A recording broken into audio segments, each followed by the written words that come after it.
국회에서는 22대 첫 정기국회 마지막 본회의가 마무리됐습니다. 이번 계엄 사태 상설특검 수사 요구안이 통과된 데 이어서 4조 1천억 원이 감액된 내년도 예산안도 처리가 됐습니다.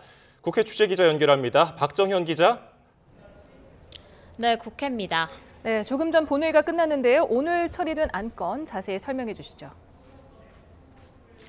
네, 오늘 본회의에선 먼저 비상계엄 국무회의에 참석한 박성재 법무부 장관과 계엄 선포 당시 국회 출입을 통제한 조지호 경찰청장 탄핵소추안이 보고됐습니다. 표결은 모레인 12일 본회의에서 이뤄질 것으로 보입니다. 윤석열 대통령과 함께 김용현 전 국방부 장관, 한덕수 총리, 국민의힘 추경호 원내대표 등을 수사 대상으로 적시한 비상계엄 사태 진상규명을 위한 상설특검 수사 요구안도 통과됐습니다. 찬성 210표, 반대 63표로 가결됐는데 주목할 건 여당에서만 20여 명이 찬성표를 던졌다는 점입니다. 기권표까지 합치면 30여 명을 웃도는 이탈표가 생긴 셈인데요. 국민의힘 의원총회에선 상설특검 찬반 여부를 두고 토의를 진행했지만 의견이 갈리며 당 차원 방침을 정하진 못하고 자율투표를 진행했습니다. 내년도 예산안도 처리됐습니다. 정부 원안 677조 4천억 원 중 4조 1천억 원이 감액된 야당안이 통과된 건데요. 계엄 사태 여파로 여야 협상이 멈췄다가 어젯밤부터 가까스로 여야정 협상이 재개돼 오늘 오전까지 이어졌지만 결국 결렬됐습니다. 본회의 직전 여당에서 기존 4조 1천억 삭감안에서 3조 4천억을 증액하자는 제안을 내며 최종 협상까지 진행됐는데요. 하지만 민주당 진선준 정책위의장은 감액 예산을 복원하려면 그에 맞게 민생 예산도 증액돼야 한다는 입장을 견지했고 이를 정부 여당이 받아들이지 않으며 협상이 결렬됐다고 설명했습니다. 국민의힘 김상훈 정책위의장은 조금 전 기자간담회를 열고 민생을 저버린 민주당의 일방통행식 예산안이라고 강하게 규탄했습니다. 비상계엄 사태 관련 국방위 긴급 현안 질의도 속개됐습니다. 김선호 국방부 차관과 박안수 육군참모총장, 문상호 정보사령관 등이 참석했는데 다만 이번 계엄 사태 핵심 인물 가운데 하나인 여인영 전 방첩사령관은 검찰 조사 일정으로 불참했습니다. 앞서 오전 질의에선 방첩사 수사단장이 여인영 방첩사령관으로부터 직접 국회의원 체포와 구금 지시를 받았다고 증언하기도 했습니다.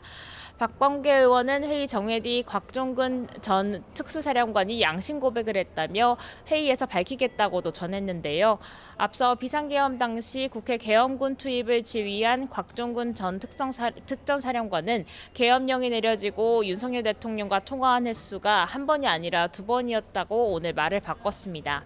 국회 국방위 현안 질의에서 민주당 박범계 의원의 질의에선 이런 사실을 시인하면서도 통화 내용은 밝히지 않았는데 조금 전 박 의원을 통해 당시 윤 대통령이 국회 안에 있던 의원들을 끌어내라고 지시했다는 사실을 공개했습니다.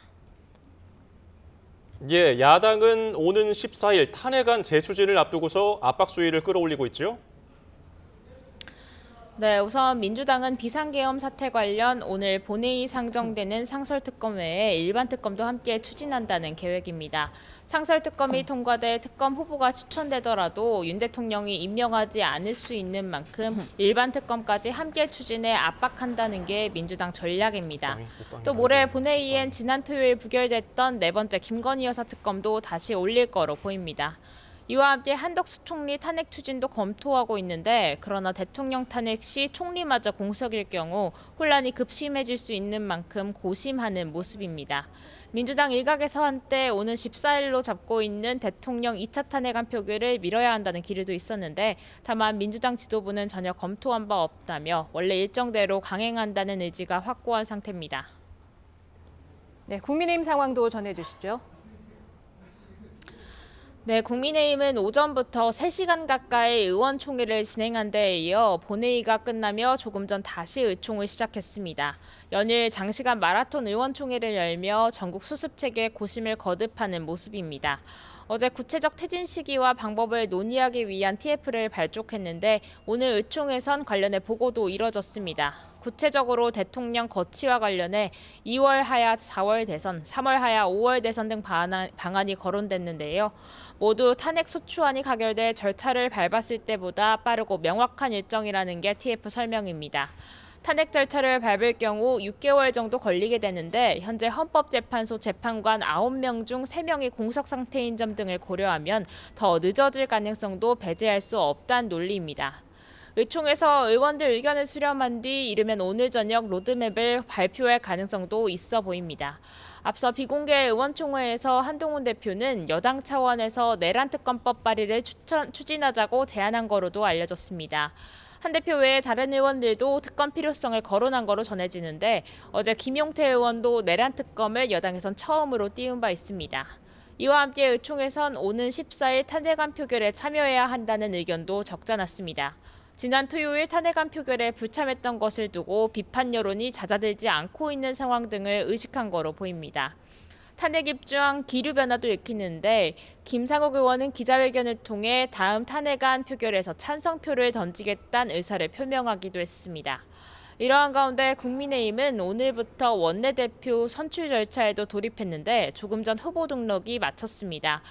5선 권성동 의원과 4선 김태호 의원이 신청했는데 친윤계와 친한계 사이 후보를 두고 신경전도 벌어지고 있습니다.